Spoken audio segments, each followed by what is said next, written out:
26 رکوع جب ختم ہوتا ہے تو کنارے میں بڑا عین لکھا جاتا ہے، اس کے عین کے سر پر کچھ لکھا جاتا ہے گنتی، جیسے یہاں 4 لکھا ہے۔ اس کا مطلب یہ ہے کہ یہ جو سورہ نحل ہے اس کے 4 رکوع ختم ہو گئے، اور عین کے پیٹ میں لکھا رہتا ہے اور کچھ، یہاں 9 لکھا ہے۔ اس کا مطلب یہ کہ اس رکوع میں 9 آیتیں ہیں۔ عین کے نیچے 10 لکھا ہے، اس کا مطلب یہ ہے کہ یہ جو 14واں پارہ ہے ربما اس کے 10 رکوع ختم ہو گئے۔ آپ اس کو ذہن میں رکھیں، میں اس کو پھر دہراتا ہوں۔ جب رکوع ختم ہو جاتا ہے تو قرآن پاک کے ایک کنارے میں ایک بڑا عین لکھا جاتا ہے، بڑا عین، تو اس کے اوپر، اس کے پیٹ میں، اس کے نیچے کوئی ہنسا لکھا جاتا ہے، جیسے یہاں عین کے اوپر 4 لکھا ہے، عین کے پیٹ میں 9 لکھا ہے، عین کے نیچے 10 لکھا ہے۔ سوال یہ گنتی کیا چیز ہے؟ یہ اشارہ اسی طرف ہے کہ سورہ نحل کے 4 رکوع ختم ہو گئے، اور یہ جو آخری رکوع ہے، یہی 4تھا رکوع جو اس وقت تلاوت میں کیا تلاوت، تو اس میں 9 آیتیں ہیں، اس لیے وہ 9 آیتوں کا 9 پیٹ میں لکھا جاتا ہے تاکہ پڑھنے والے کو معلوم ہو جائے کہ اس رکوع میں 9 آیتیں ہیں۔ اور نیچے اس کے 10 لکھا ہے، چونکہ پارہ اور سورہ یہ تو ساتھ ساتھ چلتے ہیں، تو نیچے جو ہے وہ پارے کا 10 لکھا ہے، معلوم ہوا کہ 14واں پارے کے یہ 10 رکوع ختم ہو گئے۔ اس سے پہلے کیا فرماتے ہیں اللہ تعالیٰ؟ اس سے پہلے یہ آیا تھا، اللہ تعالیٰ نے لوگوں سے فرمایا، لوگوں الہکم الہ واحد، تمہارا معبود تو اکیلا ہے، تمہارا معبود تو، اور یہ اس وقت فرمایا جب پہلے دلائل اللہ تعالیٰ نے پیش فرمائے قرآن پاک میں، کہ آسمان کو میں نے بنایا، زمین کو میں نے بنایا، انسانوں کو میں نے بنایا، اور سمندروں کو میں نے بنایا، ندیاں، نالے اور پہاڑ، اور پھر تمہارے روزی کا انتظام میں نے کیا، اور تمہارے لیے چوپائے بنائے، کھچر بنائے، گھوڑے بنائے، گدھے بنائے، اور کیا کیا بنائے، یہ ساری چیزیں، پھر پانی برسایا، یہ سب کچھ، یہ سب میں نے کیا اکیلے نے، اس لیے معبود بھی وہی اکیلا ہی ہے، وہ خالق ہے، باقی سب مخلوق ہیں۔ پھر یہ فرمایا تھا کہ لیکن بہت سارے لوگ جو ہے وہ پھر بھی آخرت پر ایمان نہیں لاتے ہیں، ان کے دل ان چیزوں کا انکار کرتے ہیں۔ جب ان کے سامنے کہا جاتا ہے کہ مرنے کے بعد دوبارہ زندہ ہونا ہے، پھر میدان محشر قائم ہوگا، پھر پولیس صراط ہوگا، پھر لوگوں کو جمع کر کے ان کی زندگی کے بارے میں ان سے حساب لیا جائے گا، بلکہ جو زندگی انہوں نے گزاری ہے وہ زندگی ان کے سامنے رکھ دی جائے گی کہ دنیا میں تم نے یہ زندگی گزاری تھی، ثبوت ان کے پاس ہوگا۔ حضرت علامہ انور شاہ صاحب کشمیر رحمۃ اللہ علیہ نے فرمایا، سائنس ترقی کرے گا اور اسلام کا کوئی نقصان نہیں ہوگا بلکہ نفع پہنچے گا۔ کس اعتبار سے؟ جو چیزیں سمجھ میں نہیں آتی تھی وہ سمجھ میں آنے لگی۔ حال ہی میں ایک شخص مسجد میں داخل ہوا تو قیمتی چپل وہ پہنے ہوئے تھا، وہ رکھ دیا، اس کے جب نکلا تو وہاں چپل تھا نہیں، تو اتفاقاً وہاں مسجد والوں نے کیمرہ لگایا ہے، وہ میں نے خود بھی دیکھا، تو اب کیمرہ، اب جوتا چپل کہاں گیا؟ کہیں نہیں، تو ہم نے کہا چلو ٹھیک ہے ابھی دیکھتے ہیں کیا جی، پھر اس کو چالو کر دیا تو دیکھا کہ وہ مہمان آ رہا ہے، کوئی بزرگ تھے پگڑی باندھے ہوئے، وہ بہرحال برابر دیکھ رہے ہیں کہ آیا اور اس نے چپل کا ہنس لیا، تو اس کے تھوڑی دیر کے بعد ایک دوسرا شخص آیا، اس کے پاؤں میں تو اپنا جوتا تو تھا ہی، یہ نہیں کہ ادل بدل ہو گیا، بھائی غلطی ہو گئی، میری چپل اور آپ کا چپل ایک جیسا تھا، میرا جوتا، یہ نہیں، وہ نہیں، باقاعدہ وہ دائیں بائیں دیکھ رہا ہے ایسے، اور ایک ہاتھ میں تھیلا ہے، ایک ہاتھ میں وہ نیلان کا تھیلا ہوتا ہے نا، دائیں بائیں دیکھ کے، اور وہ جوتا، وہ چپل بھی ہے لیکن جوتا نما، تو وہ اٹھا کے کیا کر لیا، چلو اور جا رہا ہے۔ تو اب دیکھیے اس وقت تو کوئی دیکھ نہیں رہا تھا، لیکن کیا اس کی چوری چھپ گئی؟ نہیں چھپی، ایک دم اس کو پکڑا گیا کہ یہ وہ فلانی ہے یہ۔ تو اس طرح سے جب یہ کہا جائے گا کہ میدان محشر میں جو زندگی تم نے دنیا میں گزاری تھی وہ تم کو دیکھنا پڑے گا اپنی آنکھوں سے، اپنے، تو چلو ایمان والا کہے گا آمنا صدقنا، لیکن کیسے دیکھے گا؟ اب یہ سمجھنا آسان ہو گیا ہمارے لیے کہ جیسے کہیں کیمرہ لگا ہوا ہے، کون آیا کون گیا کس نے کیا کیا یہ سب ریکارڈ ہو رہا ہے. تو بہرحال اللہ تعالیٰ فرماتے ہیں کہ ان چیزوں کا انکار کرتے ہیں یہ لوگ، وہ مستکبرون، اور ان کے اندر تکبر ہے. کیا؟ اور یہ تکبر اللہ تعالیٰ کو بالکل پسند نہیں ہے. تکبر جگہ جگہ قرآن پاک میں آیا. فرعون نے تکبر کیا، نمرود نے تکبر کیا، فلانے نے تکبر کیا. اور تکبر کے بارے میں ایک روایت ہے، حضرت ابو ہریرہ رضی اللہ تعالیٰ عنہ روایت فرماتے ہیں، قال النبی صلی اللہ تعالی علیہ وسلم، ارشاد فرمایا رسول اللہ صلی اللہ علیہ وسلم نے کہ اللہ تعالیٰ فرماتے ہیں، کیا؟ وہ حدیث قدسی ہے. حدیث اللہ تعالیٰ فرماتے ہیں الکبریاء ردائی والعظمت ازاری فمن نازعنی واحدا منہما قذفتہ فی النار، رواہ ابو داود، وفی روایت ادخلتہ فی النار. اس کا کیا مطلب ہے؟ اللہ تعالیٰ فرماتے ہیں لوگوں، کبریائی کیا اور تکبر، بڑا ہونا اور عظیم ہونا، کہتے ہیں کہ یہ میرا لباس ہے، یہ میرا، اور کبریائی میری چادر ہے، اور عظمت میری لنگی ہے، میرے تہبند ہے، پاجامہ ہے. یہ سمجھانے کے لیے اللہ نے فرمایا، ورنہ ظاہر سی بات ہے اللہ تعالیٰ لباس پہننے سے کیا ہے؟ پاک اور منزہ ہے. لیکن چونکہ جب اس طرح سے مثال اللہ نے فرمائی کہ جیسے ایک آدمی جو کپڑے پہنتا ہے، عام طور سے یہی دو چیزیں ہوتی تھیں اہل عرب کے یہاں، تہبند، اوپر سے ایک اور چادر، جیسے یہ احرام والے پہنتے ہیں نا، دو ہی ہوتی ہیں. تو اس لیے اللہ تعالیٰ نے اسی سے تشبیہ دے دی، ہر ایک کے ذہن میں آ گیا. تو فرمایا کبریائی یہ میری چادر ہے، کبریائی یہ میری، جس کو میں اوپر سے اوڑھتا ہوں، چادر ہے. عظمت تو یہ تو میری لنگی ہے، میرا تہبند ہے، میرا پاجامہ ہے. تو جو آدمی فمن نازعنی، میرے ساتھ جھگڑا کرے گا اور یہ چیزیں وہ لینا چاہے گا، مجھ سے چھیننا چاہے گا، جیسے بادشاہ جا رہا ہو، اس کے کندھے پر چادر ہے اور ایک آدمی آیا اس کو چھین کے لے گیا. فرماتے جو بھی ایسا کرے گا، یعنی اپنے لیے کبر ثابت کرے گا، میں بڑا ہوں، کیا میں عظیم ہوں، مجھ جیسا کون ہے، فرمایا قذفتہ فی النار، کیا اس کو میں پھینک دوں گا. قذف کے معنی آتے ہیں جیسے کسی کو دور سے یوں پھینکنا، ذلیل ہو کر یوں ٹانگ پکڑ کے یوں پھینکیں گے اس کو دوزخ میں. قذفتہ فی النار، جلو، کیا جل جاؤ، وہیں پتہ چل جائے گا کہ تم بڑے تھے یا نہیں. تو دوسری روایت میں، مسلم کی روایت، مسلم شریف کی، ادخلتہ فی النار، اس کو میں داخل کروں گا کس میں؟ خلاصہ دونوں کا ایک ہی ہے، یعنی وہ جہنم میں جائے گا اور جلتا رہے گا. تو ظاہر سی بات میں جو جلے گا اور مرے گا بھی نہیں تو کیا کبر رہے گا اس کو؟ کچھ بھی نہیں. تو ایک حدیث پاک میں ہے، جس کے دل میں رائی کے دانے کے برابر، یہ رائی تب تو ہوتی نہیں ہے، پہلے زمانے میں ہوتی تھی، تجربہ آسر، کیا تو رائی کے دانے کے برابر دل میں کبر ہے، یعنی زیادہ کبر کوئی پہاڑ کے برابر نہیں، اتنا سا ہے، رائی کے دانے کے برابر کبر ہے اس کے دل میں. تو فرمایا کہ اس کو میں دوزخ میں جلا کے جب تک اس کو نہیں نکالوں گا تب تک اس کو جہنم سے نہیں نکالا جائے گا، اگر وہ مسلمان ہی ہوگا. مسلمان کے بارے میں یہ الحمدللہ. یہ رائی کا دانہ کیا ہوتا ہے؟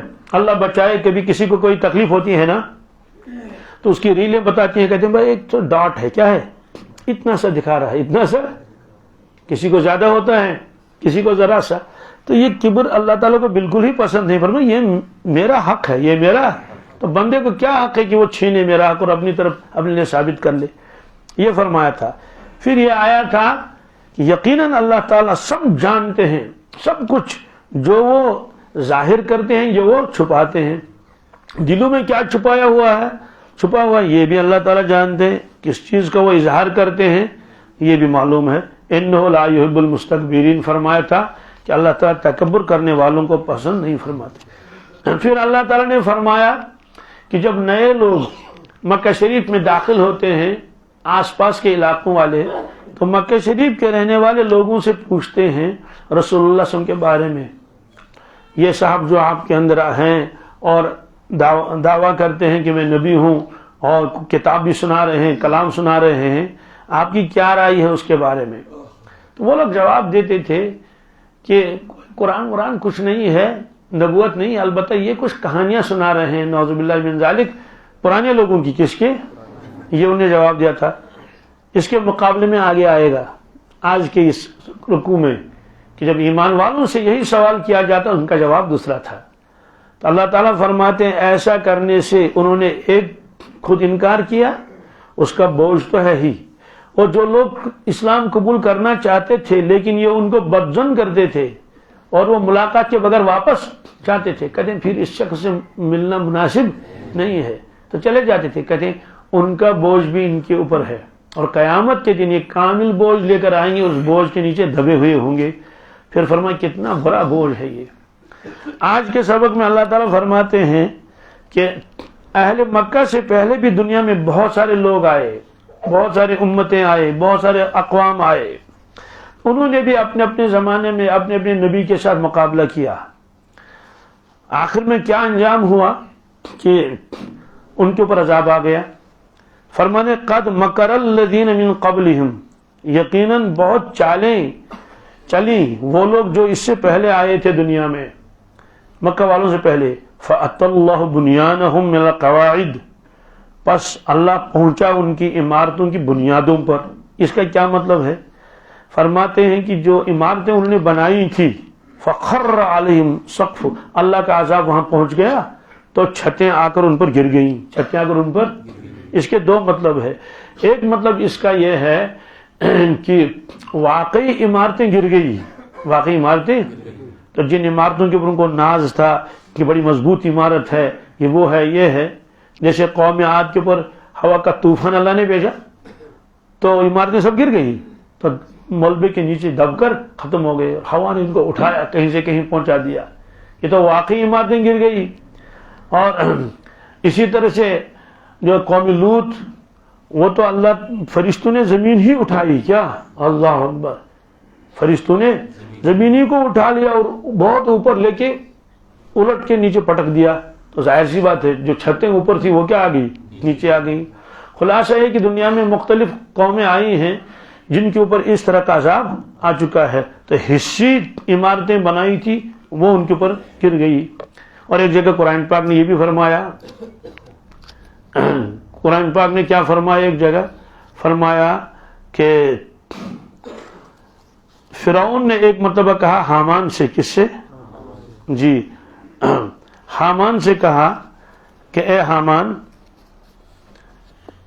ذرا ایک عمارت بنا لو, کیا بنا لو, اونچی عمارت بنا لو, لیکن کچے اینٹوں کی نہیں, پختہ اینٹوں کی اونچی عمارت. کرنا کیا ہے, کہتے میں ذرا چڑھ کے جاؤں اس عمارت کے اوپر, پھر میں وہاں سے یوں دیکھ لوں گا موسیٰ علیہ السلام کا اللہ کہاں ہے, اس کا خدا. یہ قرآن پاک میں ہے, سورہ قصص میں ہے. دیکھیے کیا کہتا ہے فرعون, وقال فرعون یا ایھا الملأ ما علمت لکم من الہ غیری. پہلے تو اپنی قوم کو خطاب کیا, اے میری قوم میں تمہارے لیے اپنے علاوہ کسی خدا کو جانتا نہیں ہوں. ما علمت, میرے علم میں نہیں ہے کہ تمہارے لیے کوئی معبود ہو میرے علاوہ. پھر کہنے لگے اس سے, حامان سے, فَأَوْقِدْ لِي يَا حَامَانُ عَلَى الطِّينِ فَاجْعَلْ لِي صَرْحًا. اے حامان میرے لیے ذرا اینٹوں کا ایک وہ مینارہ بنا لو, کیا بنا لو, تو علی الطین کے بناتے ہیں یہ وہ پختہ اینٹوں کا, پختہ ان کو بولو. فَاجْعَلْ لِي صَرْحًا, بلند عمارت بنا لو میرے لیے. لَعَلِّي أَطَّلِعُ إِلَىٰ إِلَٰهِ مُوسَىٰ, تاکہ میں ذرا جھانک لوں اور دیکھ لوں موسیٰ کا خدا کہاں ہے, موسیٰ کا خدا. وَإِنِّي لَأَظُنُّهُ مِنَ الْكَاذِبِينَ, میں تو اس کو جھوٹا تصور کرتا ہوں, نعوذ باللہ من ذالک. اللہ نے فرمایا واستکبر, کیا اس نے تکبر کیا, ہوا اس نے خود, وجنودہ اس کے لشکر نے, فی الارض زمین میں, بغیر الحق, ان کو اس کا حق نہیں پہنچتا تھا. وَظَنُّوا أَنَّهُمْ إِلَيْنَا لَا يُرْجَعُونَ, ان کو خیال تھا کہ ان کو اللہ کے پاس واپس جانا نہیں ہے. تو بہرحال یہ ہوا. تو اس کے بعد ہوا کیا, اس کے بعد وہ عمارت گر گئی. وہ عمارت جب اوپر تک پہنچی, عمارت گر گئی, اور جو نیچے کام کرنے والے تھے اور جو تھے تو وہ بھی اس کے نیچے بہت سارے دب گئے. اسی طرح سے تفسیر میں لکھا ہے, نمرود نے کہا کہ میں ایک عمارت بنا لوں گا, کیا عمارت بنا لی, بہت اونچی عمارت بنا لی اس نے. تو کہ 15,000 فٹ, کیا 15,000 ہاتھ لے کے 15,000 فٹ, آخر میں یہی ہوا کہ بہت اونچی بنائی تو اللہ نے ہوا بھیجا، کس کو؟ تو ہوا کی وجہ سے وہ عمارت گر گئی، ختم ہو گئی. تو ایک مطلب اس کا یہ ہے وہ حصی عمارتیں گر گئی. دوسرا مطلب کہ جو پلان بناتے تھے کیا نبیوں کے خلاف، اور جو کاروائیں کرتے تھے اور بڑے بڑے محل تعمیر کرتے تھے کہ یوں کریں گے اور وہ کریں اور یوں کریں گے، وہ آخر میں کیا ہوا؟ وہ محل انہی پر گر گئے. مطلب یہ کہ ان کی چالیں سب ختم ہو گئی. جو سامان ان کے پاس تھا، جو دولتیں ان کے پاس تھی، جو لشکر و فوج ان کے پاس تھا، جو عمارتیں، کہ لگتا تھا کہ ہم کبھی ہاریں گے نہیں، ہمارے اوپر کبھی عذاب نہیں آئے گا، یہ دولت یہ سب ختم نہیں ہوگی. دیکھتے دیکھتے ان کے سامنے سب ختم ہو گیا. تو حصی عمارتیں بھی مراد ہیں، اور جو وہ پلان وغیرہ بناتے تھے وہ بھی یہاں مراد ہیں. اور مختلف عذاب بھی ان کے اوپر آئے. یہ اللہ تعالیٰ نے خود فرمایا وَلَقَدْ جَاءَهُمْ مُوسَى بِالْبَيِّنَاتِ، موسیٰ علیہ الصلوٰۃ والسلام ان کے پاس تشریف لائے، فرعون کے پاس واضح دلائل لے کر، معجزات لے کر. فَاسْتَكْبَرُوا فِي الْأَرْضِ، زمین میں انہوں نے تکبر کیا. وَمَا كَانُوا سَابِقِينَ، اور وہ ہمارے عذاب سے بھاگ نہ سکے، ہمارے عذاب سے. فَكُلًّا أَخَذْنَا بِذَنبِهِ، اس سے پہلے اللہ تعالیٰ نے اور لوگوں کا تذکرہ کیا، ہر ایک کو ہم نے پکڑا اس کے گناہوں کی وجہ سے. فَمِنْهُمْ مَنْ أَرْسَلْنَا عَلَيْهِ حَاصِبًا، ان میں تو کچھ ایسے بھی ہیں جن کے اوپر ہم نے بھیجا تند ہوا، کیا تیز ہوا، جیسے قوم عاد. وَمِنْهُمْ مَنْ أَخَذَتْهُ الصَّيْحَةُ، اور بعض لوگوں کے پاس ہم نے ہولناک آواز کو بھیجا اور پکڑا ان کو اسی سے، قوم سمود. وَمِنْهُمْ مَنْ خَسَفْنَا بِهِ الْأَرْضِ، اور ان مجرموں میں کچھ ایسے بھی ہیں جن کو ہم نے زمین میں دھسا دیا، زمین میں، جیسے قارون. وَمِنْهُمْ مَنْ أَغْرَقْنَا، اور بعض ایسے ہیں جن کو ہم نے ڈبو دیا پانی میں. تو نوح علیہ السلام کی قوم میں پانی میں ڈبو دیا، اور فرعون کو بحر قلزم میں. پھر اللہ تعالیٰ فرماتے ہیں میں نے ان پر ظلم نہیں کیا، میں نے ان پر وَمَا كَانَ اللَّهُ لِيُظْلِمَهُمْ وَلَكِنْ كَانُوا أَنفُسَهُمْ يَظْلِمُونَ، یہ خود اپنے اوپر ظلم کر رہے تھے، حق کی بات مانتے. تو جس اللہ نے اتنی نعمتیں دی ہے، وجود دیا ہے، سب کچھ ہے، تو اس کو ماننے میں کیا حرج ہے. تو بہرحال یہاں فرمایا کہ اللہ تبارک تعالیٰ بھی لے کر آئے پھر اپنا عذاب، اور جو انہوں نے محل تعمیر کیے تھے اس کے خلاف، انبیاء علیہ السلام کے خلاف، وہ سب کے سب ختم ہو گئے، انہی پر ٹوٹ پڑے اور وہ بچ نہ سکے. وَأَتَاهُمُ الْعَذَابُ مِنْ حَيْثُ لَا يَشْعُرُونَ، اور عذاب آیا ان کے پاس ایسی جگہ سے جہاں ان کا گمان بھی نہیں تھا، وہاں وہ گمان بھی نہیں تھا اور عذاب آ گیا. جیسے قوم سمود، ان کو تو وہاں وہ گمان بھی نہیں تھا ہم کو عذاب پکڑے گا. جب ان سے صالح علیہ السلام فرماتے تھے کہ اللہ سے ڈرو اور نافرمانی چھوڑ دو، عذاب آ جائے گا، وہ کہتے تھے کس قسم کا عذاب آئے گا. تو حضرت فرماتے ہیں دیکھو قوم نوح تباہ ہو گئی، اللہ نے ان کے اوپر پانی کا عذاب بھیجا. تو جواب میں کہتے تھے کہ ہم لوگ اونچائی پر رہتے ہیں، کتنا ہی سیلاب چڑھ جائے یہاں سیلاب پہنچ نہیں سکے گا. الحمدللہ بعض لوگ ہوتے ہیں نا اونچائی پر رہتے ہیں، پہاڑوں پر، جہاں پانی کے چڑھنے کا کوئی امکان نہیں ہے، بالکل ناممکن ہے، لیکن اللہ کی قدرت میں ہے نا. جب کہیں کہیں وہ بجلی گرتی ہے، کہیں تو آگ برستے ہیں، کہیں تو ایک ساتھ پانی گر جاتا ہے، جس کو کشمیر میں آبت رٹ کہتے ہیں. سوچی ہیرے وال نمر کون کیا والا، تو اب وہ نیچے کہاں تھے. اس لیے بہرحال تو یہ فرمایا کہ وہ مانتے نہیں تھے. پھر کہا کہ قوم عاد کے اوپر ہوا کا طوفان آیا، وہ کہتے ہیں کہ ہوا ہم کو کچھ نہیں کرے گا. کیوں؟ ہوا مکانوں کو تو گرا سکتا ہے لیکن پہاڑ کو کیا کرے گا. تو ہوا پہاڑ کے ساتھ ٹکرا جائے تو ہوا واپس نکل جاتی ادھر کو، پہاڑ اپنی جگہ سے ہلتا نہیں ہے. تو ان کے اوپر اللہ نے چیخ کا عذاب بھیجا. کیا فرشتے آئے نے چیخیں ماری، ایسی آوازیں نکالی خطرناک، تو سب کے سب جو وہ گر گئے نیچے. یہ قرآن پاک میں ہے. بہرحال یہ فرمایا اللہ تعالیٰ نے کہ اللہ تبارک تعالیٰ کا عذاب آیا اس طریقے سے کہ ان کے وہم و گمان میں بھی نہیں تھا. یہ تو ہو گیا دنیا کا عذاب. کیا ہو گیا دنیا کا عذاب؟ ثم یوم القیامت یخزیہم، پھر اللہ تبارک تعالیٰ قیامت کے دن ان کو رسوا کرے گا. کیا رسوا کیسے؟ اولین و آخرین کے سامنے ان کو لایا جائے گا، اور اس کے بعد تو اولین آخرین کے سامنے ان کو لایا جائے گا اور ان کو کہا جائے گا کہ یہ ہے وہ مجرم، یہ ہے جنہوں نے ایسی سے جرم کیے. یہ فرماتے اللہ تعالیٰ قیامت کے دن ان کو رسوائی ہوگی سب ان کے سامنے. وَيَقُولُ أَيْنَ شُرَكَائِيَ الَّذِينَ كُنْتُمْ تُشَاقُّونَ فِيهِمْ، اور ان سے یہ کہا جائے گا کہ تم ہمارے انبیاء علیہ السلام کے ساتھ جھگڑتے تھے اور آج کہاں ہے؟ أَيْنَ شُرَكَائِي، وہ شریک، میرے شریک جو تم نے خود بنا رکھے تھے وہ کہاں ہے؟ كُنْتُمْ تُشَاقُّونَ فِيهِمْ، جن کے بارے میں تم جھگڑا کرتے تھے، ایمان والوں کے ساتھ، انبیاء علیہ السلام کے ساتھ، رسول اللہ صلی اللہ علیہ وسلم کے ساتھ جھگڑا کرتے تھے، نہیں یہ معبود ہے، یہ وہ آج کہاں ہے؟ تو ظاہر سی بات ہے اس میں کوئی ہوگا بھی نہیں. تو اس وقت اہل علم کہیں گے قال الذين اوتوا العلم ان الخزي اليوم والسوء على الكافرين، اہل علم اس وقت کہیں گے بے شک ذلت و رسوائی آج کے دن اور برائی اور عذاب یہ منکروں کے اوپر ہے. کس کے اوپر ہے؟ یعنی وہ پھنس گئے اس عذاب میں اور ذلت و رسوائی میں.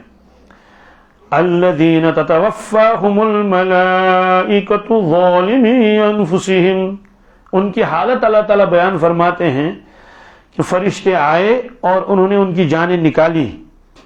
ظالمی انفسہم، درا حال کہ وہ اپنے اوپر ظلم کرنے والے تھے اللہ کی نافرمانی کر کر کے. تو جب عذاب آ جائے گا اور فرشتے آئیں گے جان نکالنے کے لیے، اس وقت وہ معافی مانگیں گے اور کہیں گے کہ ہم تسلیم کرتے ہیں، ہم اسلام قبول کرتے ہیں، تسلیم کرتے ہیں، نبی کی دعوت کو مانتے ہیں. فَأَلْقَوْا السَّلَمَ مَا كُنَّا نَعْمَلُ مِنْ سُوءٍ، اور یہ بھی ساتھ میں کہیں گے کہ ہم نے کوئی برائی نہیں کی، ہم نے کوئی برائی، جی ہم برے نہیں تھے، ہم نے کوئی وہ نہیں کی. تو جواب آئے گا بھلا کیوں نہیں، ان اللہ علیم بما کنتم تعملون، جو کچھ تم کرتے تھے اللہ تعالیٰ کو وہ سب کچھ معلوم ہے.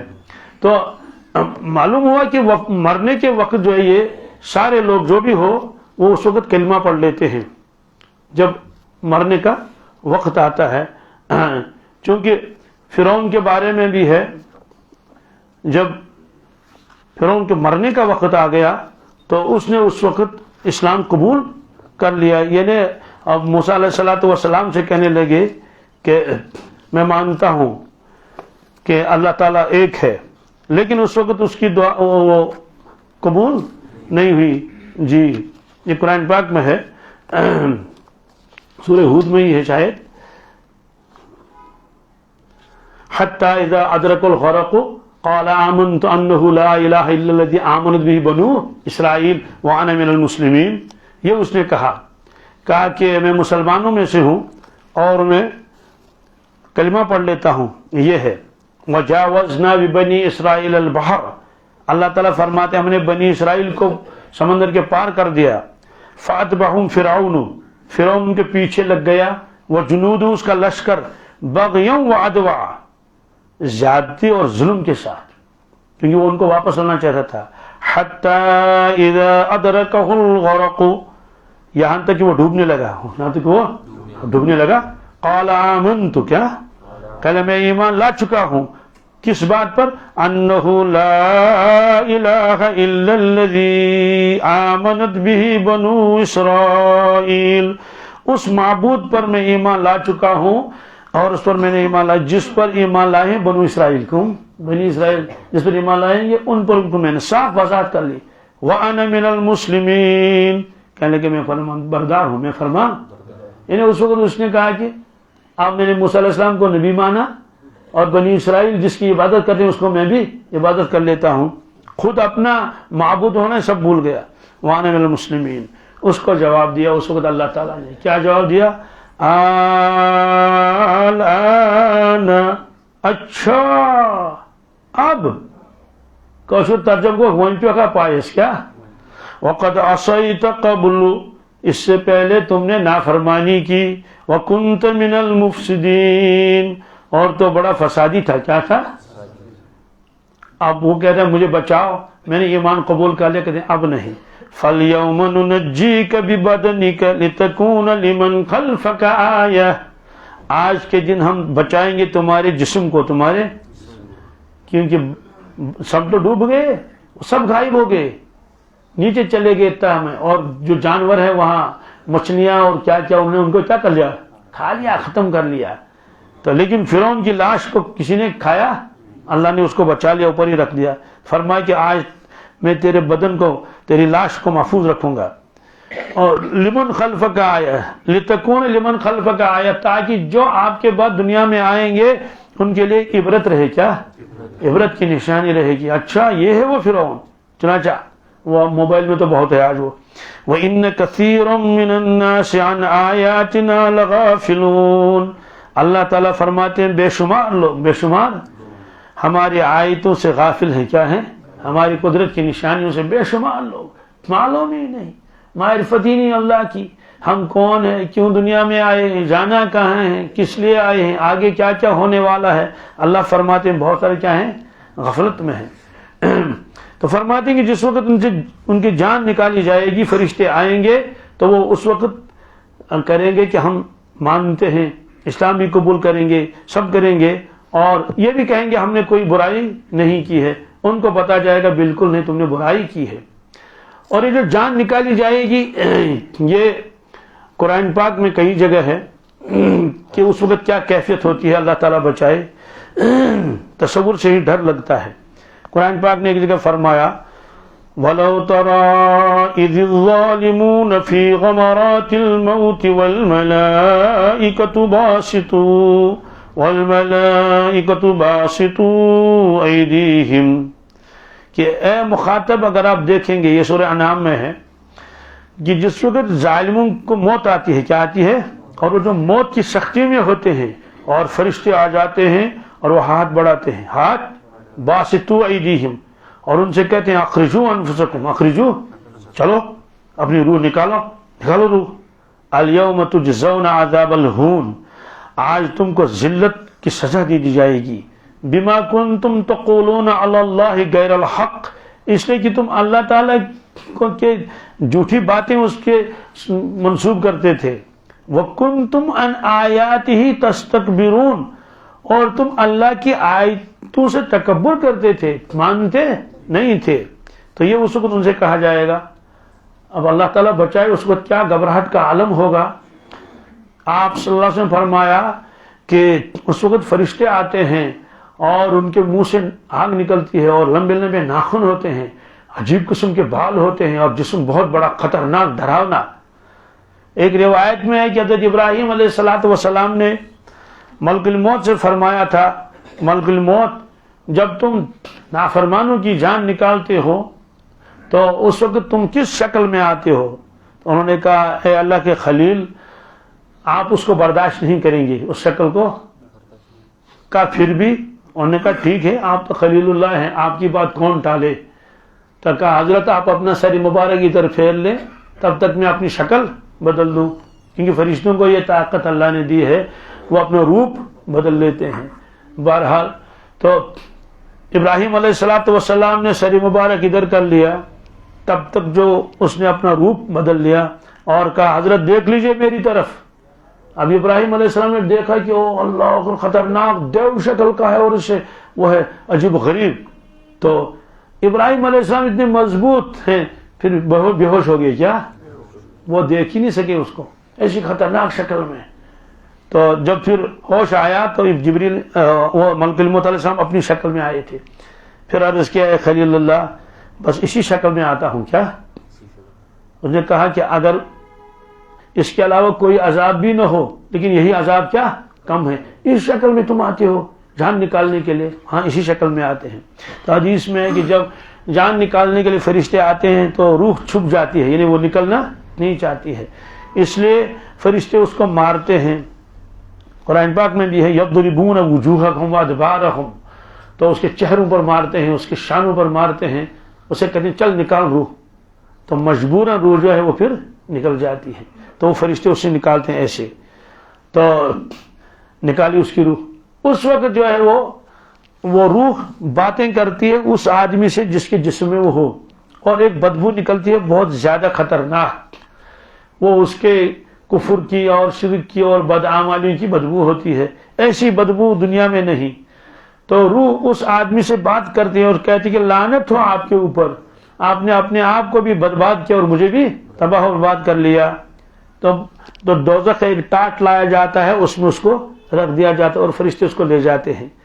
تو بہرحال یہ فرمایا اب جب اللہ کے یہاں پہنچے گا تو اس کو کہا جائے گا وَلَقَدْ جِئْتُمُونَا فُرَادًا، وَلَقَدْ جِئْتُمُونَا، محشر میں کہے گا او لوگوں آئے ہمارے پاس اکیلے، آئے ہمارے پاس اکیلے اکیلے، تنہا تنہا آگے، کما خلقناکم اول مرہ، جیسے ہم نے تم کو پیدا کیا تھا پہلی مرتبہ۔ تو پہلی مرتبہ جب پیدا ہوا انسان تو ننگا ہی پیدا ہوتا ہے، تو اب جب میدان محشر میں ان کو جمع کیا جائے گا، قبروں سے اٹھایا جائے گا تو ننگے ہی ہوں گے، کیا ہوں گے؟ یہ حدیث میں ہے۔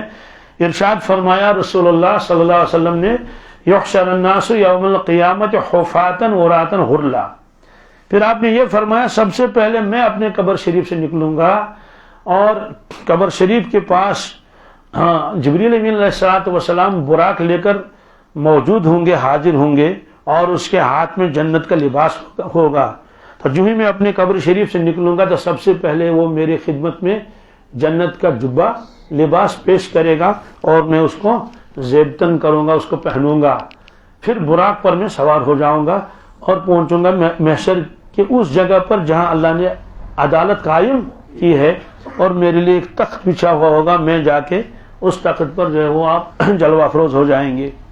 تو اس وقت اللہ تعالیٰ فرمائیں گے کہ لوگوں آ گئے تم اکیلے اکیلے، جیسے ہم نے تم کو پیدا کیا تھا اکیلے اکیلے، وَتَرَكْتُمْ مَا خَوَّلْنَاكُمْ، اور جو سامان تمہارے پاس تھا، اور جو دولت تھی، جو تمہارے خدام تھے، ہے نا، نوکر چاکر تھے، اور اولاد، اور وہ اور یہ اور دبدبا، تو وہ کہاں چھوڑ کے آئے؟ کیا وَتَرَكْتُمْ، اور تم چھوڑ کے آئے مَا خَوَّلْنَاكُمْ، جو ہم نے تم کو دیا تھا، جن کی تم عبادت دنیا میں کرتے تھے، تم ان میں سے ایک بھی تمہارے ساتھ نہیں ہے، تو وہ گئے کہاں؟ اور جن کے بارے میں تمہیں شک، یہ گمان تھا کہ یہ اللہ کے شریک ہیں، یہ اللہ کے، ان میں ایک بھی نظر نہیں آ رہا ہے، کوئی نظر نہیں، اکیلا ہوگا آدمی۔ لقد تک فرماتے کہ وہ سب غائب ہو گئے، کوئی تمہارے ساتھ، اکیلا اکیلا آدمی ہوگا۔ تو یہ فرمایا کہ جب فرشتے ان سے جانیں نکالیں گے تو پہلے وہ انکار کریں گے، اللہ فرمائیں گے کہ ہمیں سب کچھ معلوم ہے۔ اس کے بعد ہوگا فَادْخُلُوا أَبْوَابَ جَهَنَّمَ خَالِدِينَ فِيهَا، داخل ہو جاؤ جہنم کے دروازوں میں، ہمیشہ اس میں رہنا ہے۔ استغفر اللہ۔ فَلَبِئْسَ مَثْوَى الْمُتَكَبِّرِينَ، تکبر کرنے والوں کے لیے کیا بری جگہ ہے۔ سوال یہ ہے کہ ابھی تو جہنم میں جانا نہیں، ابھی تو جہنم میں، ابھی تو برزخ میں ہے، تو برزخ میں کیا ہے؟ برزخ میں بھی آگ ہے، برزخ میں بھی، تو یہ اگرچہ قیامت کے دن ہوگا، جاؤ اپنے جسموں کے ساتھ، جسم اور روح دونوں جائیں گے جہنم میں، لیکن جب فی الحال اگر آدمی مر جائے گا تو اس کو برزخ میں رکھ دیا جاتا ہے۔ تو برزخ وہ جنت کے حصوں میں سے ایک حصہ ہے اور جہنم کے حصوں میں سے ایک حصہ ہے۔ اور آگ کا تذکرہ سورہ نوح میں بھی ہے۔ قرآن پاک نے فرمایا قوم نوح نے نافرمانی کی، مما خطیئاتہم اغرقوا فادخلوا نارا، ان کے گناہوں کی وجہ سے ہم نے ان کو ڈبو دیا پانی میں، پھر داخل کیا آگ میں۔ کیا؟ تو سوال یہ کہ ابھی تو جہنم کے فیصلے تو ہوئی نہیں، ہو تو جہنم پھر جائے گا۔ فرماتے ہیں کہ برزخ کے آگ میں چلے گی، کس میں؟ تو برزخ کا آگ اتنا خطرناک ہے، وہ بھی جہنم کا ایک گویا حصہ ہے۔ تو دنیا کی آگ آدمی برداشت نہیں کرے گا تو برزخ کی آگ کیا برداشت کرے گا؟ اس لیے آپ نے فرمایا قبر جنت کے باغوں میں سے ایک باغ ہے یا جہنم کے گڑھوں میں سے ایک گڑھا ہے۔ القبر روضۃ من ریاض الجنہ او حفرۃ من حفرات النیران، تو یہ ان سے کہا جائے گا فلبئس مثوى المتکبرین۔ وقیل للذین اتقوا ماذا انزل ربکم، یہ اس کے مقابلے میں ہے کہ جب نئے اجنبی لوگ مکہ شریف آتے تھے تو کسی مسلمان سے، ایمان والے سے ملاقات ہو گئی تو اس سے کہتے تھے ماذا انزل ربکم، تمہارے اللہ نے کیا نازل کیا، تمہارے اللہ نے کیا نازل فرمایا؟ ہم سن رہے ہیں کہ یہاں کوئی شخص ہیں محمد صلی اللہ علیہ وسلم اور ان کے اوپر کوئی کلام نازل ہوا ہے، تو آپ اس کے بارے میں کیا کہتے ہیں؟ وہ لوگ تو کہتے تھے کہ بے سند باتیں ہیں۔ یہ فرمائیں گے قالوا خیرا، کیا کہنے گا سبحان اللہ، کیا خیر و برکت کا کلام ہے، کیا نورانی کلام ہے، دلوں کو سکون ملتا ہے، سچا کلام ہے، یہ کہتے تھے۔ لیکن قرآن نے یہ فرمایا وقیل للذین اتقوا، کیا جب متقیوں سے کہا جاتا تھا، کن سے؟ پرہیزگاروں سے. گویا اللہ تعالیٰ فرماتے ہیں صحابہ سارے کے سارے پرہیزگار ہیں. کیا ہیں؟ متقی ہیں، اللہ سے ڈرنے والے ہیں. قرآن پاک میں بہت جگہ اللہ تعالیٰ نے تعریفیں کی ہیں صحابہ کرام کی. یہ ایک مستقل موضوع ہے. اس پر وہ میں نے ایک قسط تو وہ آ چکی ہے منظر عام پر، ابھی اور بھی قسطیں اس کی آ جائیں گی کہ صحابہ کرام کا تذکرہ کہاں کہاں ہے قرآن پاک میں، کہاں کہاں ہے. تو مفسرین کرام لکھتے ہیں الحمد شریف میں بھی صحابہ کا تذکرہ ہے. کس کا؟ کوئی کہے گا جناب صحابہ کا تذکرہ وہاں کہاں ہے؟ وہاں تو کسی کا تذکرہ ہی نہیں. کہتے ہیں کہ اشارہ ہے کیا، اور اس کی تفصیل دوسری جگہ ہے. کیسے؟ اہدنا الصراط المستقیم، یا اللہ ہم کو سیدھا راستہ دکھا. صراط الذین انعمت علیہم، ان لوگوں کا راستہ دکھا جن کو آپ نے نوازا، جن کو آپ نے غیر المغضوب علیہم ولا الضالین، اس کے دو معنی ہیں. جن کو آپ نے نوازا وہ گمراہ نہیں، وہ گمراہ نہیں ہے، نہ ان پر غضب ہے. دوسرا مطلب ان کا راستہ دکھا جن پر آپ نے انعام فرمایا، نوازا. ان کا راستہ نہ دکھانا جن پر آپ نے غضب کیا اور جو گمراہ ہو گئے. تو سوال یہ کون ہے جن پر اللہ نے انعام فرمایا؟ اس کو کہتے ہیں منعم علیہم. کیا؟ تو اس کا جواب خود اللہ تعالیٰ نے دوسری جگہ دے دیا. وَمَن يُطِعِ اللَّهَ وَالرَّسُولَ فَأُولَٰئِكَ مَعَ الَّذِينَ أَنْعَمَ اللَّهُ عَلَيْهِم مِّنَ النَّبِيِّينَ وَالصِّدِّيقِينَ وَالشُّهَدَاءِ وَالصَّالِحِينَ وَحَسُنَ أُولَٰئِكَ رَفِيقًا. اللہ تعالیٰ فرماتے ہیں وہ جو سورہ فاتح میں آیا تھا صراط الذین انعمت علیہم، وہ کون لوگ ہیں؟ وہ اللہ تعالیٰ نے فرمایا وہ چار طبقے ہیں. کیا؟ وہ نبیین ہے، صدیقین ہے، شہداء اور صالحین ہیں. تو صحابہ کرام ظاہر سی بات ہے نبیوں کا طبقہ تو الگ ہے نا. اس کے بعد تین کا تذکرہ اس میں ہے، صدیقین کا، شہداء کا اور صالحین. فرمایا کہ یہ تینوں صحابہ ہیں. کیا ہیں؟ بعد کے لوگ بھی آ سکتے ہیں ضمن، لیکن سب سے پہلا نمبر کن کا ہے نا. تو معلوم یہ ہے کہ اللہ تبارک تعالیٰ صحابہ کی اور یہ تعریفیں فرما رہے ہیں. اللہ تعالیٰ کیا فرما رہے ہیں؟ وَحَسُنَ أُولَٰئِكَ رَفِيقًا، کیا بہترین ساتھی ان کو مل گئے. ذَلِكَ الْفَضْلُ مِنَ اللَّهِ، یہ اللہ کا فضل ہے، یہ اللہ کا. تو معلوم ہوا کہ اللہ تبارک تعالیٰ صحابہ کرام کی تعریفیں الحمد شریف سے ہی کر رہے ہیں. بہت تعریفیں ہیں، معیار بنا کر پیش کرتے ہیں اللہ تعالیٰ صحابہ کو. کیسے؟ فَإِنْ آمَنُوا بِمِثْلِ مَا آمَنْتُمْ بِهِ فَقَدِ اهْتَدَوْا، اگر وہ لوگ ایمان لائیں ایسے جیسے آپ ایمان لائے اے صحابہ تو ہدایت ان کو مل گئی. کیا؟ وَإِذَا قِيلَ لَهُمْ آمِنُوا كَمَا آمَنَ النَّاسِ، جب ان سے کہا جاتا منافقین سے جیسے ان لوگوں نے ایمان لایا ایسے لاؤ. ایسا تو نمونہ تو اسی پر کہیں گے نا. میں ایک آدمی درزی سے کہتا بھائی ایسی صدری مجھے بنا کے دے دو، تو نمونہ تو اسی کو کہیں گے نا، ایسا کام کر کے دے دو، ایسا کام. تو اللہ تعالیٰ فرماتے ہیں وَإِذَا قِيلَ لَهُمْ آمِنُوا كَمَا آمَنَ النَّاسِ، جب ان سے کہا جاتا ایمان لاؤ کیسا جیسے ان لوگوں نے ایمان لایا. تو تفسیر میں لکھا کما آمن ابو بکر و عمر و عثمان و علی وغیر ذالک. تو اللہ تعالیٰ فرماتے ان سے ایسا ایمان لاؤ. تو یہ تو نمونہ ہے نا. تو خود اللہ تعالیٰ نمونہ پیش کر رہے ہیں. بہرحال یہ ایک لمبا موضوع ہے. تو یہاں اللہ تعالیٰ فرماتے ہیں کہ جب متقیوں سے یہی سوال کیا جاتا ہے، کن سے؟ متقی کس کو کہا اللہ نے؟ صحابہ کرام کو فرمایا نا وَإِذَا وَقِيلَ لِلَّذِينَ اتَّقَوْا وَقِيلَ لِلَّذِينَ مَاذَا أَنزَلَ رَبُّكُمْ، جب ان سے کہا جاتا ہے جو متقی پرہیزگار ہیں تو ان سے کہنے کیا نازل کیا اللہ نے؟ قالوا خیرا، قالوا ارے صاحب کیا کہنے. اللہ اکبر، سبحان اللہ. سورہ یاسین ہے اور سورہ رحمان ہے اور سورہ نجم، کیا خیر و برکت کا کلام ہے. للذین احسنوا فی هذه الدنیا حسنہ. اب اللہ تعالیٰ فرماتے ہیں للذین احسنوا، ان لوگوں کے لیے جو نیک وکار ہیں، کیا ہیں؟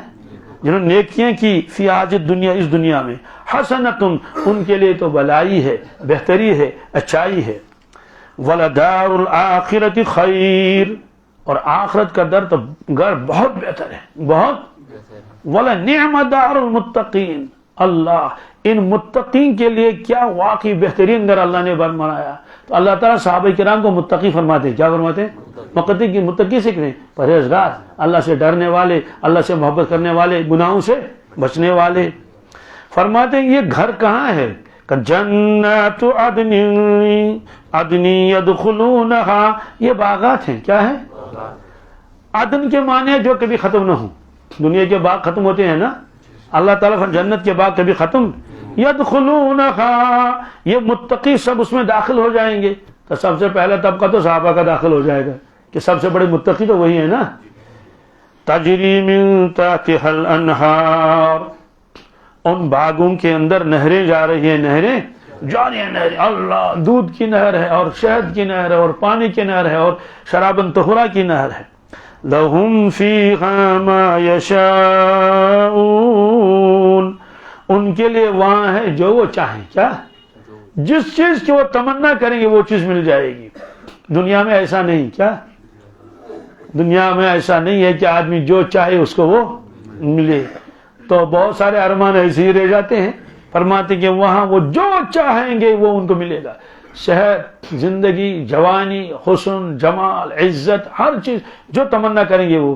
اچھا، دنیا میں بہت سارے لوگ ایسے ہوتے ہیں ان کو اولاد نہیں ہوتی. کیا نہیں ہوتی اولاد؟ بہت سارے ایسے ہوتے ہیں.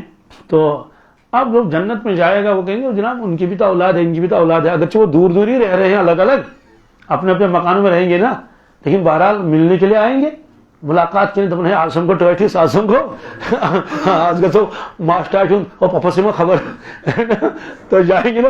کوئی پھوپھی کے پاس جا رہا ہے، کوئی دادا کے پاس جائے گا، کوئی نانا سے ملنے کے لیے جا رہا ہے، کوئی ابو سے ملنے جائے گا. تو یہ جو دنیا میں لاولد تھا، کیا ظاہر سی بات ہے جب اس کا نہ پوتا آئے گا ملنے کے لیے، نہ نواسا آئے گا، نہ نواسی آئے گی، تب کیا کریں گے؟ تو وہ تمنا کرے گا مجھے اولاد ہو. کیا؟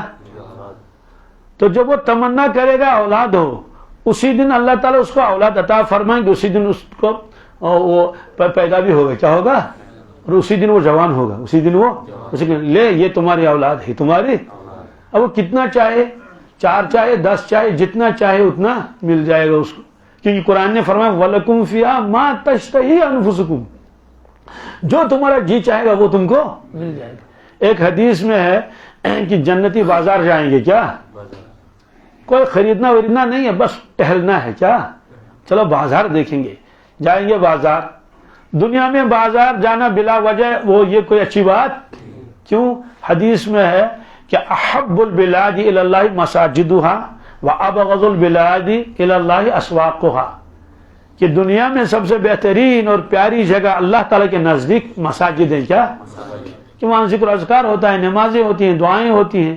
اور فرمایا سب سے ناپسند جگہ اللہ تعالیٰ کے نزدیک بازار ہیں. کیا ہے؟ یعنی اللہ تعالیٰ کو بازار پسند؟ سوال کیوں نہیں؟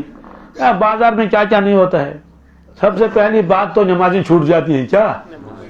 خریدار کی بھی اور بیچنے والے خریدنے دونوں کی کوتاہیاں ہوتی ہیں. جھوٹ بھی بولا جاتا ہے، دھوکے بھی لگ جاتے ہیں، غفلت کا ماحول ہوتا ہے. بہرحال اللہ تعالیٰ پسند نہیں، لہذا بلا ضرورت نہ جائے.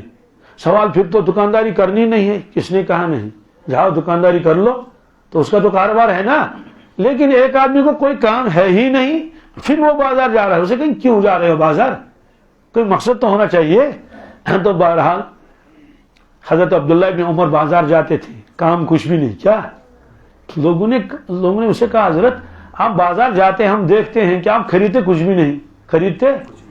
تو انہوں نے کہا دیکھیے نیت کیا. انہوں نے کہا اصل میں چاہتا ہوں میں لوگوں کو سلام کروں. کیا؟ اور وہ وعلیکم السلام کہیں گے، ان کی دعا بھی لے لوں. تو گھر بیٹھے بیٹھے کون آئے گا ملاقات کرنے کے لیے؟ میں ایک چکر لگاتا ہوں بازار کو. کیا؟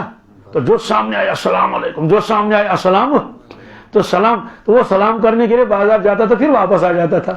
کہتے کہ یہاں بہت سارے لوگوں کو موقع ملتا ہے سلام کرنے کا. انما الاعمال، تو اگر کسی کی ایسی نیت ہے تو ظاہر سی بات ہے میں جا سکتے ہیں. یا بہت سارے تبلیغ والے گشت کرنے کے لیے جاتے ہیں، کہاں؟ تو گویا کہ ایک اچھی نیت ہے. تو بہرحال خلاصہ یہ ہے کہ بازار لگے گا جنت میں، عجیب عجیب. تو وہاں بازار، جنت کے بازار میں گئے جنتی دیکھنے کے لیے، تو وہ ایک تصویر دیکھے گا. کیا؟ بہت خوبصورت، انتہا درجے کی خوبصورتی اس تصویر میں. تو دل میں خیال آئے گا کاش میں بھی ایسا خوبصورت ہوتا. کیا؟ صرف دل میں خیال آیا، دل میں خیال آیا تو بس. یا تو دل میں خیال آیا آنن فن ویسے اس کی شکل ہو جائے گی. کیا؟ یعنی ویسا حسن اس کو مل جائے گا. کون اندازہ لگا سکتا ہے جنت کے لیے؟ وفی ذالکم فلیتنافس المتنافسون. اللہ تعالیٰ فرماتے ہیں ایسی جنت کے لیے تو آگے بڑھو، لوگوں سے کمپٹیشن کر لو، کہاں کہاں آپ مقابلہ آرائی کر رہے ہو.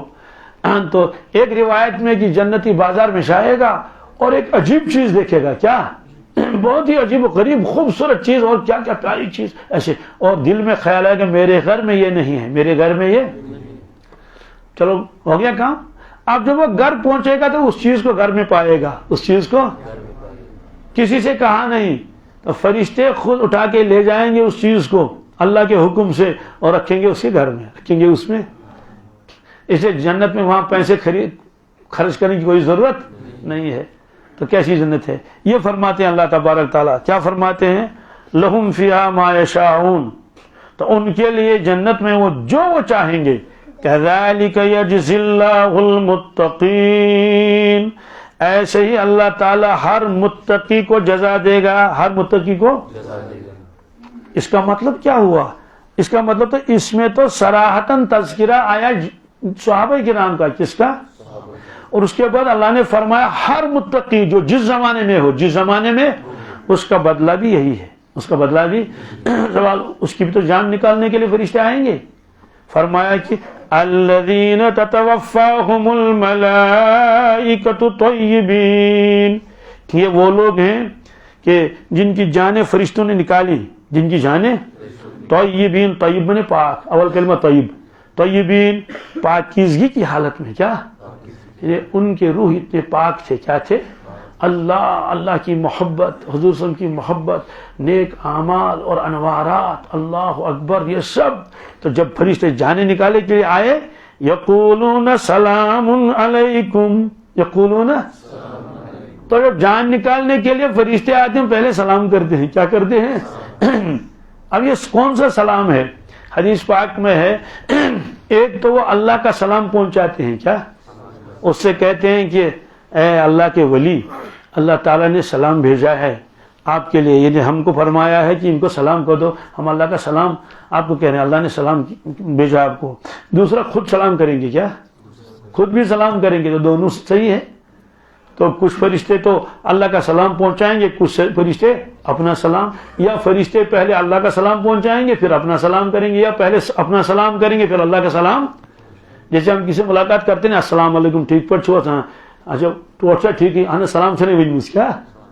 تو جب ملاقات کرتے ہیں پہلے ہم اپنا سلام پیش کرتے ہیں، پھر ساتھ میں کہتے ہیں کہ فلاں ٹھیک ہے، ابو ٹھیک ہے، کہ ہاں انہوں نے بھی سلام کیا ہے، فرمایا ہے آپ کو. یہ فرمایا یہ فرشتے ان کو سلام کریں گے. یہ طیبین کا لفظ کیا ہے؟ اس کا مطلب یہ لوگ بہت پاک تھے. کیا تھے؟ ان کے دل، ان کی روحیں، ان کے اعمال پاک ہی پاک تھے. اب پہلے تو ان کو کہا تھا کہ فرشتے جانیں نکالیں گے اس طرح سے اور عذاب کریں گے، اور یہاں فرمایا فرشتے آئیں گے جان نکالنے کے لیے. جان تو نکالنی پڑے گی، نیک کی بھی اور بد کی بھی، لیکن ان سے کہیں گے سلام علیکم، ادخلوا الجنت بما کنتم تعملون، چلو جنت میں داخل ہو جاؤ، جنت میں داخل بما کنتم تعملون، ان اعمال کے بدلے، ان اعمال جو تم دنیا میں کرتے تھے، نیک اعمال. تم نے نمازیں پڑھی ہیں، تلاوت کی ہے اور خیرات کیا ہے، اعتکاف کیا ہے، یہ سارے ذکر و اذکار کیے ہیں، حج اور عمرے کیے ہیں، اور یہ سب چیزیں، جاؤ داخل ہو جاؤ کس میں؟ جنت میں. تو یہاں سبب بتایا اعمال صالحہ کو. کس کو؟ فرماتے ہیں کہ اصل تو داخل ہو جائے گا اللہ کے فضل سے. کس سے؟ لیکن سبب بن جائے گا اعمال صالحہ، اور اعمال صالحہ کی توفیق یہ بھی تو اللہ کے فضل ہے. بہرحال یہ فرمایا دونوں کا موازنہ کیا. کیوں؟ فرماتے ہیں کہ جب دو چیزیں سامنے ہوتی ہیں، کیا؟ یہ اور یہ، تو وہ بھی ضدھا تتبین اشیاء، تو چیزیں صاف نظر آ جاتی ہیں. یہ گرم پانی ہے، ٹھنڈا پانی ہے، یہ سفید ہے اور یہ کالا ہے، یہ نیکی ہے، یہ بدی ہے. تو کشمیری محاورہ ہے، دپن ہے بد سن بدی وچھت نیک سن نیکی یاد پیون. کیونکہ اب آپس میں موازنہ ہوا تو اللہ تعالیٰ اس میں دونوں کا موازنہ کیا. ان کا بھی بتایا قالوا اساطیر الاولین، ان کا بھی بتایا، ان کا انجام بھی بتایا، ان کا انجام بھی بتایا. سلام علیکم ادخلوا الجنت بما کنتم تعملون. اس کے بعد اللہ تعالیٰ فرماتے ہیں، یہ بہت عجیب آیت ہے، فرماتے ہیں لوگ مانتے کیوں نہیں؟ کیا اتنے دلائل ان کو دیے جاتے ہیں کہ اللہ وحدہ لا شریک ہے، کس چیز کا انتظار ہے؟ کیا فرماتے ہیں کیا ان کو انتظار ہے مرنے کا، جس وقت فرشتے ان کی جانیں نکالیں، یا اللہ کے عذاب کا، یا اللہ کے؟ یہ آیت عجیب ہے۔ هل ينظرون الا ان تأتيهم الملائكة او يأتي امر ربك، کیا یہ لوگ انتظار کرتے ہیں اس چیز کا کہ فرشتے ان کے پاس آئیں عذاب کے؟ کس کے؟ عذاب کے فرشتے بھی آتے تھے یا جان نکالنے کے لیے؟ او یاتی امر ربک، یا تمہارے پروردگار کا کوئی حکم آئے گا؟ کیا آئے گا؟ یعنی یا تو فرشتے آئیں گے جان نکالنے کے لیے، یا اللہ کا عذاب آ جائے گا، اس میں وہ ختم ہو جائیں گے۔ پہلے عذاب آ گیا، جب عذاب میں مبتلا ہو گئے پھر فرشتے آئے جان نکالنے کے لیے۔ کذالک فعل الذین من قبلہم، ایسا ہی پرانے لوگوں نے کیا تھا، ایسا ہی کہ مانا نہیں یہاں تک کہ ان کے مرنے کا وقت ہو گیا یا اللہ کی جانب سے کوئی اجتماعی عذاب آ گیا۔ پھر اللہ تعالیٰ فرماتے ہیں وما ظلمهم اللہ، اللہ نے ان پر کوئی ظلم نہیں کیا، اللہ نے ان پر ولیکن كانوا انفسهم یظلمون، ولیکن یہ کیا کرتے تھے؟ اپنے جانوں پر خود ظلم کرتے تھے۔ یہ اپنے جانوں پر ظلم کرنے سے کیا مطلب ہے؟ ظاہر سی بات ہے، ایک آدمی چرس پیتا ہے، نشہ کرتا ہے، وہ اپنے اوپر ظلم کرتا نہیں کرتا ہے؟ کرتا ہے نا، اس کی صحت خراب ہو جائے گی، نہ دنیا کا رہے گا نہ دین کا رہے گا، وہ تو نشے کر رہا ہے نا، شراب پیتا تو اپنے۔ ایسے ہی اللہ کی نافرمانی کر کر کے ظلم کرتے ہیں، کس کے اوپر؟ اپنے اوپر۔ یہ فرمایا فَأَصَابَهُمْ سَيِّئَاتُ، پس اس کے بعد ان کے پاس پہنچ گئی برائی اور سزا، ما عملوا، جو وہ اعمال کرتے تھے خراب، وحاق بهم ما كانوا به يستهزئون، اور جس عذاب کو وہ مذاق کرتے تھے۔ کیا؟ ارے صاحب وہ قیامت کب آئے گی؟ بہت دنوں سے آپ کر رہے ہیں قیامت، وہ دوزخ کے فرشتے کہاں ہیں؟ وہ کب آئیں گے؟ کہتے ہیں کہ وحاق، گھیرے میں لے لیا ان کو اس عذاب نے جس کا وہ مذاق اڑاتے تھے۔ قرآن پاک میں ایک آیت ہے علیہا 19، کیا؟ ہم نے 19 فرشتوں کو مقرر کیا ہے عذاب کے لیے۔ کتنے؟ 19۔ تو جب یہ آیت نازل ہوئی تو بہت مذاق کرنے لگے، تو ابو جہل نے کہا بھائی 19 ہیں وہ، کتنے؟ تم بتا دو، ان کا مقابلہ کرنا ہے۔ محمد صلی اللہ علیہ وسلم کہتے ہیں 19 فرشتے ہیں۔ تو ایک کھڑا ہو گیا ایک پہلوان، اس نے کہا 17 کو میرے حوالے کر دو۔ 17 کو یعنی کتنے؟ 17 فرشتے میرے حوالے کر دو، میں خود نمٹ لوں گا۔ پھر 2 رہ گئے، ان سے آپ نمٹ لینا، ان سے آپ۔ یہ ہے مذاق، یہ ہے علیہا 19۔ تو کیا مقابلہ کریں گے؟ اللہ علیہا ملائکۃ غلاظ شداد، قرآن پاک میں ہے اور حدیث میں ہے کہ جب جہنمی کو جہنم میں ڈال دیا جائے گا تو فرشتوں سے کہیں گے ڈال دو ان کو جہنم میں، تو ایک فرشتہ ایک ہاتھ میں 70,000 آدمی کو اٹھائے گا۔ کتنے؟ اب وہ سمجھتے تھے فرشتے ایسے ہوں گے جیسے انسان۔ اللہ تعالیٰ فرماتے ہیں اس عذاب نے ان کو گھیرے میں لے لیا جس عذاب کو وہ دنیا میں کیا کرتے تھے؟ مذاق کرتے تھے اور ٹھٹھا کرتے تھے۔ اس سے معلوم ہوا کہ نعوذ باللہ من ذالک، ان چیز کا مذاق نہیں اڑانا چاہیے، مذاق نہیں کرنا چاہیے۔ اللہ تعالیٰ ہم کو دوزخ کی آگ سے بچا لے اور ہمیں تقوی اور پرہیزگاری عطا فرمائے، ایمان کامل ہمیں عطا فرمائے۔ دعا کر لیجئے۔